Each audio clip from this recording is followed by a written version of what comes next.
people who are aware and active around this issue. We've got not just the leading organizations, but doing all the grassroots work that we were able to do during the outreach of the commissioners. So I really feel like some of that trust that we've had in the past years with some of the folks that came before me in the African American experience, and even with organizations like Greenlining, that some of that trust has been built. And I continue to see the negotiation, and that's a big part of what it is that we'll be negotiating going forward and trying to develop that unity map that none of us will necessarily oppose, hopefully. I just wanted to add a small point on this topic to the San Gabriel Valley story. I think that story is a really great story of how communities work things out and we're able to work for their respective goals without harming each other's interests. And I think beyond that, it's also a really great story of collaboration. So beyond just agreeing not to hurt each other's interests, but actually working together collectively. And the example there is in 2001, the legislature was thinking about splitting apart the 4 cities that Nancy mentioned, not putting them together within one assembly district. And it was actually MALDEF that testified before the state legislature and said we should keep these cities and together and respect the interests of the Asian American community there. And it would have been a little bit of a harder sell for APOC to make that testimony. But for MALDEF to step up the plate and provide that testimony was very powerful, and I think a key factor in the district being drawn the way it is today, keeping those 4 cities together. Thank you. The next question in some ways overlaps, but we'll kind of flesh out a bit. How can groups collaborate to avoid conflict? It's a 2-part. And what strategies have been successful in the past? And I think you named a few, including negotiation and things like that. But would you like to take it on to start? Sure. I think that we as leaders have a responsibility to set the tone of the discussion and the conversation. The organizations that we represent for our respective communities really are the organizations that our communities are looking to.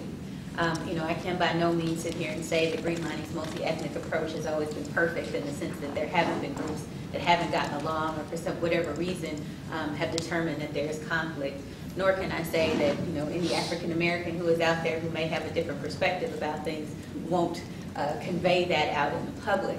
However, I do think that as the organizations and who we are and what we represent, and really respecting sort of the values of civil rights and what that's about, and really advocating on behalf of our communities, I've appreciated so far that certainly Nancy and Jean and I, and you as well, Danita, have had an opportunity to sit around a table in advance to preemptively begin to think about what are those regions, what are those places, what might those conversations be, and then how can we be in the best position that we can as organizations to address that as best we can.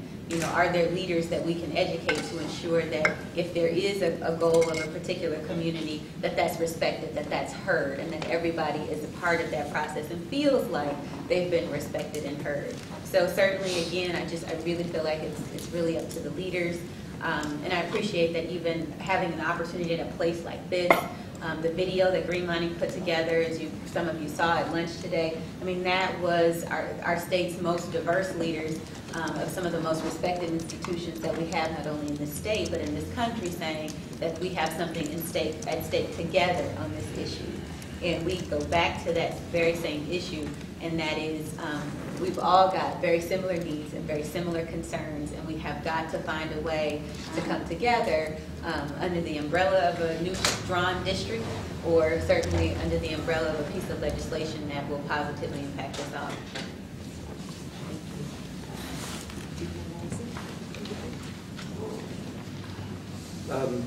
A couple things to say about ways to try to work together and avoid conflict. For groups doing mapping work, I think it's really helpful to look at the Prop 11 criteria and realize that they're ranked in order of priority, to recognize that the Voting Rights Act, Federal Voting Rights Act, needs to be considered above everything else. And at APOC, as we're going about trying to look at potential mapping configurations, we look at that first.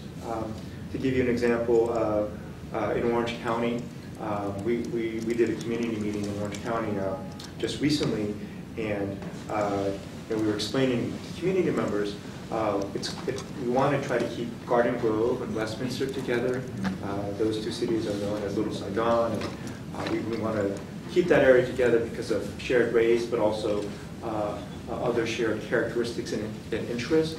And you know, there are some interest among community members about how do we try to increase the Asian percentage in the district. So not just putting Garden Grove and Westminster within the same district, but adding in other areas where there's significant Asian populations and increasing the percentage of Asians in that district. And there was some questions about, well, what about areas in Santa Ana? And you know, we were explaining to community members that what we do first is we try to identify the Voting Rights Act districts first. And if you look at Santa Ana and the large Latino population there, first and foremost, it's important to draw a Latino Voting Rights Act district there, where a district where Latinos make up over 50% of the population. And if you do that, there's really no areas in Santa Ana that you can take away and add to a Garden Grove / Westminster district. So I mentioned that because, you know, in terms of a mapping approach, it's very helpful to think about the Voting Rights Act districts first, and then look at where areas where there's no clear majority and think about ways to draw things like communities of interest. And then secondly, it's helpful to convey that message to folks that you're working with. I would say that the conversations that OAFF has had have been with organizations that are all committed to interethnic dialogue. I would venture to say that everyone in this room is committed to that, but the question is the communities that we serve may not always be on the same page. It's kind of incumbent upon organizations to play a leadership role in helping communities understand why it's important to work together. And so in the community meeting that I mentioned, that's what we were trying to do. We were trying to explain to community members it's important to consider the interests of Latino communities. This is one of the reasons why, the Voting Rights Act is one of the reasons why we have to do that.